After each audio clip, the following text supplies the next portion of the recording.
Hello guys, നമുക്കിന്നൊരു കരിക്ക് pudding ഉണ്ടാക്കിയാലോ. അതിനായിട്ട് 2 കരിക്കിൻ്റെ വെള്ളം എടുക്കുന്നുണ്ട്. പിന്നെ നമ്മൾ 7 ഗ്രാം ജൈനഗ്രാസ് എടുത്ത് അതിലേക്ക് 1/4 കപ്പ് വെള്ളം ഒഴിച്ച് കുതിർത്താൻ വെച്ചിട്ടുണ്ടായിരുന്നു. അത് നമ്മൾ അടുപ്പത്ത് വെച്ച് മെൽറ്റ് ചെയ്തെടുക്കുക. അതിലേക്ക് നമ്മൾ കരിക്കിൻ്റെ വെള്ളം ഒഴിച്ച് കൊടുക്കുക കേട്ടോ.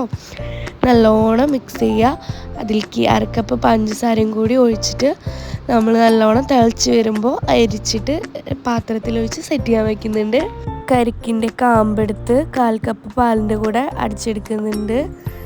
പിന്നെ നമ്മൾ 1/2 ലിറ്റർ പാൽ ഒഴിച്ചിട്ട് അതിൻ്റെ കൂടെ നമ്മൾ വേറൊരു സ്റ്റൗവിൽ 7 ഗ്രാം ചൈനഗ്രാസും കൂടി മെൽറ്റ് ചെയ്യാൻ വെക്കുന്നുണ്ട്.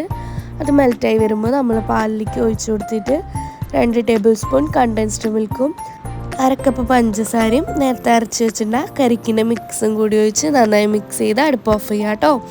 പിന്നെ നമ്മൾ നേരത്തെ സെറ്റ് ചെയ്യാൻ വെച്ചിട്ടുണ്ടായിരുന്ന കരിക്കിൻ്റെ സെറ്റായി വന്ന് നമ്മൾ ക്യൂബായി കട്ട് ചെയ്തെടുക്കുന്നുണ്ട്. പിന്നെ ഒരു പുഡിംഗ് ട്രേ എടുത്ത് അതിലേക്ക് ആ ഒരു കരിക്കിൻ്റെ ക്യൂബാക്കി വെച്ചിട്ടുണ്ടായിരുന്നതും ഇട്ട് കൊടുത്തിട്ട് അതിൻ്റെ മുകളിലേക്ക് പാലിൻ്റെ മിക്സ് ഒഴിച്ചു കൊടുക്കുക കേട്ടോ.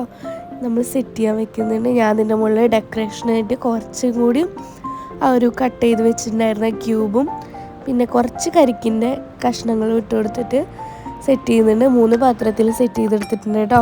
പിന്നെ നമ്മൾ 2 മണിക്കൂർ ഫ്രിഡ്ജിൽ വെച്ച് സെറ്റ് ചെയ്യുക. അടിപൊളിയാണ്. എല്ലാവരും ട്രൈ ചെയ്ത് നോക്ക് കേട്ടോ.